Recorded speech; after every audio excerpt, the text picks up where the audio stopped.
ሄሎ ታክሲ ዳንኤል ዮሐንስ። የዚህን ዘራፊና አጭበርባሪ አመጣጥ ታሪክ ማወቅ ከእንደሱ አይነት ሰዎች እንድትጠነቀቁ ያደርጋልና ኮፒ ሊንክ ሼር እያደረጋችሁ አድምጡኝ። በመጀመሪያ አካባቢ እስራኤል ዳንሳ ከተባለ ሰው ጋር አብሮ በመሆን ትንቢት ተናገርን እያሉ የፕሮቴስታንቱን ማህበረሰብ መዝረፍ ጀመሩ። ግን ደግሞ ከእስራኤል ጋር በጥቅም ግጭት ሳይስማሙ ይቀርና በግሉ ደግሞ ለመዝረፍ በመዘጋጀት የራሱን ቸርች ከፍቶ መንቀሳቀስ ጀመረ። እንዳሰበው አልሆነለትም። ከእስራኤል ዳንሳ ጋር ይሰራ እንደነበረው መስራት አልቻለም። ያኔ ቸርቹንም ዘግቶ የሐሰት ትንቢቱን አነጋገሩንም ገንዘብ አሰባሰቡን የሚያሳየውን እስራኤል ዳንሳንም አጋልጦ ከመንፈሳዊ ነገር ይወጣል። ሌብነት የለመደ ሰርቶ መለወጥ የሚቻል አይመስለውምና ከብዙ ጊዜ መጥፋትም በኋላ ድንገት ሄሎ ታክሲ ብሎ ብቅ አለ። ይህን የዋህ ህዝብ ማባበያ ከቀረጥ ነፃና ቅድመ ክፍያም ዝቅተኛ የሚሉ ሽንገላዎችን ይዞ መጣ። በተጨማሪም ለማሳመን ከተከፈላቸው ለሰው የማይራሩ የሀገራችንን ታዋቂ ሰዎችን መኪና ሸለመ። ለአንዳንድ የህዝብ ተቋማትም መኪና አበረከተ።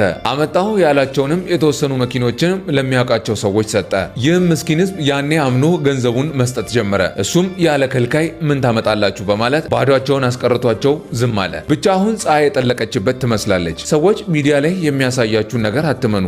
እሱ እናንተን ወጥመድ ውስጥ ማስገቢያ ነው። ወትሮም አሳ የሚጠመደው መብላት የሚፈልገውን ነገር በመስጠትና በማባበል ነው። አትሸወዱ። በብልሃት እንኑር።